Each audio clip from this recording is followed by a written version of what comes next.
ಸ್ನೇಹಿತರೆ, ನಮಸ್ಕಾರ. ಇವತ್ತು ನಿಮಗೆ ಮಾವಿನ ಹಣ್ಣನ್ನು ಹೇಗೆ ತಿನ್ನಬೇಕು ಅಂತ ಹೇಳ್ಕೊಡ್ತೀನಿ. ನೀವು ಎಲ್ಲಾದರೂ ಸ್ನೇಹಿತರ ಮನೆಗೆ ಅಥವಾ ನೆಂಟರ ಮನೆಗೆ ಹೋಗಿರ್ತೀರಿ. ಅಲ್ಲಿ ಮಾವಿನ ಹಣ್ಣು ಪೀಸನ್ನೆಲ್ಲ ಇಟ್ಟಿರ್ತಾರೆ, 4-5 ಜನ ಇರ್ತಾರೆ ಅಂತ ಇಟ್ಕೊಳ್ಳಿ. ಆವಾಗ ನೀವೇನು ಮಾಡಬೇಕು, ಮಾವಿನ ಹಣ್ಣಿನ ಪೀಸನ್ನು ಮೊದಲು ಏನು ಮಾಡಬೇಕು, ಚಿಕ್ಕ ಚಿಕ್ಕ ಹಣ್ಣು ನೋಡಿ, ಇಲ್ಲಿ ಚಿಕ್ಕ ಪೀಸ್ ಇದೆ, ಆ ಚಿಕ್ಕ ಪೀಸನ್ನು ಒಂದೊಂದೇ ಬಾಯಿಗೆ ಹಾಕಬೇಕು.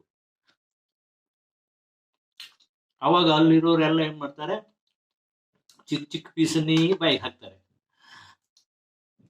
ಚಿಕ್ಕ ಪೀಸನ್ನೆಲ್ಲ ಬಾಯಿಗೆ ಹಾಕ್ತಾರಲ್ಲ, ಆವಾಗ ನೀವೇನ್ ಮಾಡ್ಬೇಕು ಗೊತ್ತಾ, ಪ್ಲಾನ್ ಅಂದ್ರೆ ಒಂದು ಸಲ ಹೀಗೆ ಒಂದು ದೊಡ್ಡ ಪೀಸನ್ನ ಹೀಗೆ ಕೈಗೆ ಹಾಕೋಬೇಕು. ಕೈಗೆ ಹಾಕೊಂಡು ಏನೋ ಶೋಧ ಮಾಡೋ ತರ ಮಾಡ್ಬೇಕು, ಹೀಗೆ ಏನೋ ನೋಡೋ ತರ ಮಾಡ್ಬೇಕು. ಅವಾಗ ಅವ್ರು ಏನ್ ಮಾಡ್ತಾರೆ, ನಿಮ್ ಕಡೆ ಓಹೋ ಇವೇನೋ ಶೋಧ ಮಾಡ್ತಾ ಇದ್ದಾನೆ ಅಂತ ನಿಮ್ ಕಡೆ ನೋಡ್ತಾ ಇರ್ತಾರೆ. ಅವಾಗ ನೀವೇನ್ ಮಾಡ್ಬೇಕು ಗೊತ್ತಾ, ಒಂದು ದೊಡ್ಡ ಪೀಸ್ ತೆಗೆದು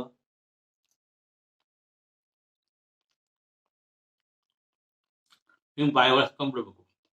ಆಮೇಲೆ ಮತ್ತೆ ಹೀಗೆ ನೋಡ್ಬೇಕು, ಅವ್ರು ನಿಮ್ಮನ್ನೇ ನೋಡ್ತಾ ಇರ್ತಾರೆ.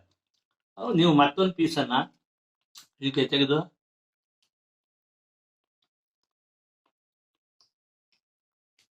ತಿನ್ಬಿಡ್ಬೇಕು.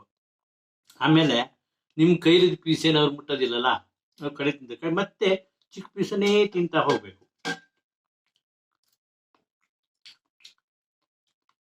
ಆವಾಗ ಮತ್ತೆ ಈ ಕೈಲಿರೋ ಪೀಸನ್ನ ಈ ನೋಡಿ ಮತ್ತೆ ತಿನ್ಬೇಕು.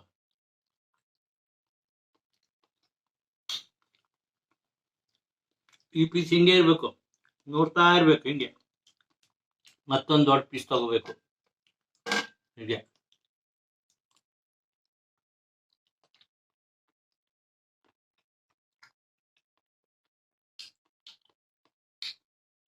ಆಮೇಲೆ ಅವರೆಲ್ಲ ತಿನ್ಲಿ ಸ್ವಲ್ಪ. ಆಮೇಲೆ ನಾವೇನ್ ಮಾಡಬೇಕು, ಈ ಪೀಸ್ ಅಂತ ತೆಗೆದು ಈ ಬಾಯೊಳಗೆ ಹಾಕ್ಬೇಕು. ನಿಮಗೆ ಬೇಕಾದಷ್ಟು ಮಾವಿನ ಹಣ್ಣು ಆಯ್ತಾ, ಅವರು ತಿಂದ್ರ, ದೊಡ್ಡ ದೊಡ್ಡ ದೊಡ್ಡ ಪೀಸ್ ಅನ್ನು ಅವರು ತಿಂತಾರೆ ಕಡೆಗೆ. ನಮಗೆ ಎಷ್ಟು ಬೇಕಾದ 4-5 ದೊಡ್ಡ ಪೀಸ್ ಸಿಗ್ತಾ ಇಲ್ಲ, ಖುಷಿ ಪಟ್ಕೊಂಡು ಮನೆ ಬರ್ಬೇಕು. ಮಾವಿನ ಹಣ್ಣು ತಿನ್ನೋ ವಿಧಾನ ಯಾಕೆ ಕೊಟ್ಟಿದ್ದೀರಿ, ಹೀಗೆ ತಿಂದ್ರಿ ಎಲ್ಲಾರು ಹೋದಾಗ.